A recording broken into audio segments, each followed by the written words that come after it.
ఎక్కువగా మగధీరులే అయినా అక్కడక్కడ కొందరు వీర వనితలు కూడా అలాంటి పోరాటాలకు నాయకత్వం వహించి చరిత్రలో ధీర వనితలుగా నిలిచి నేటికి కొనియాడబడుతున్నారు.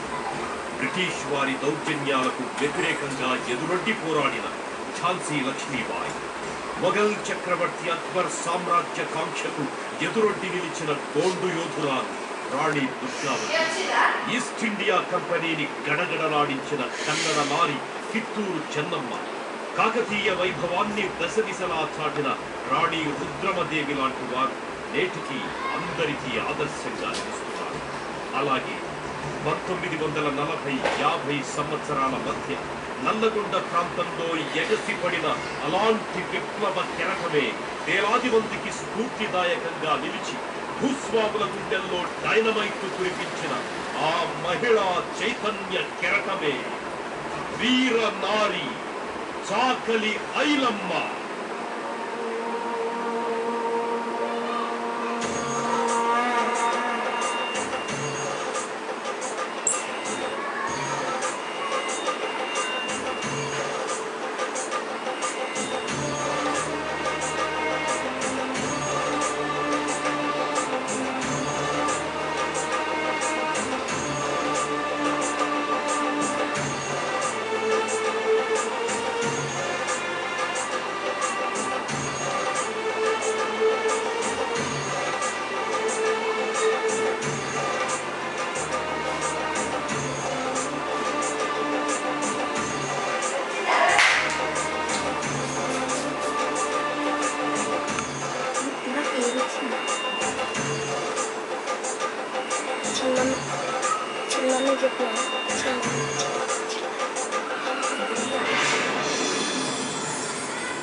ఇగో మల్లమ్మ, నేను చెప్పినా నేను రాదే.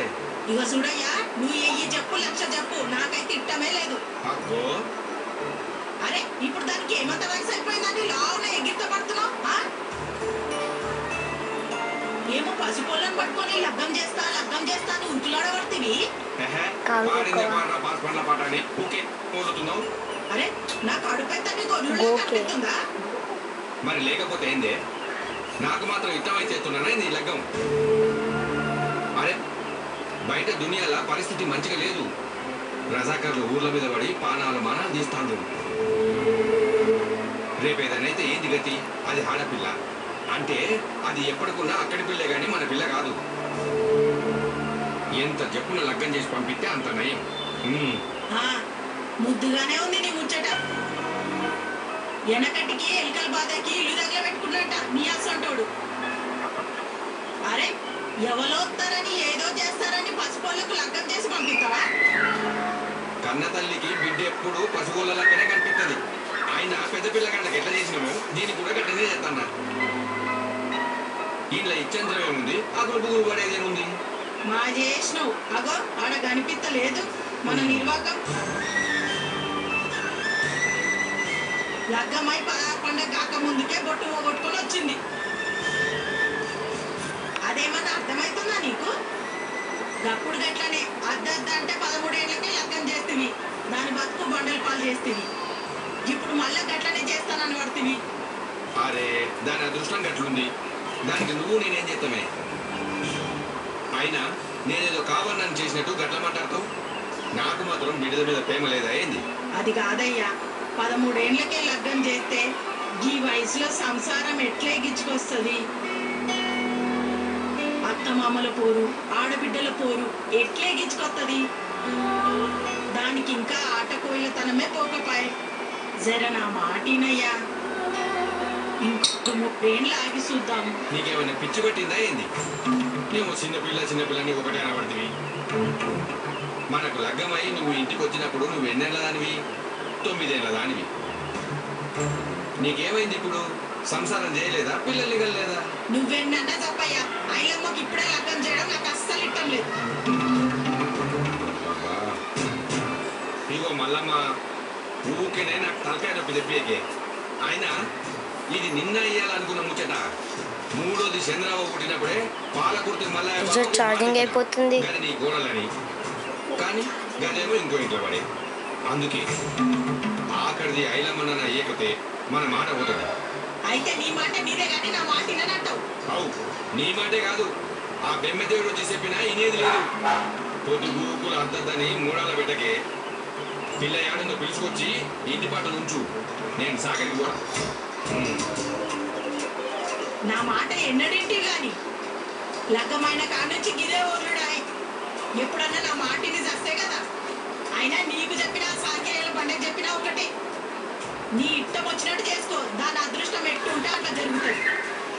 ఇగో మల్లమ్మ, నువ్వు గట్ల మాట్లాడితే నాకు మంచిగా అనిపించదే. ఐలం అంటే నీకంటే నాకే ఎక్కువ ప్రాణం.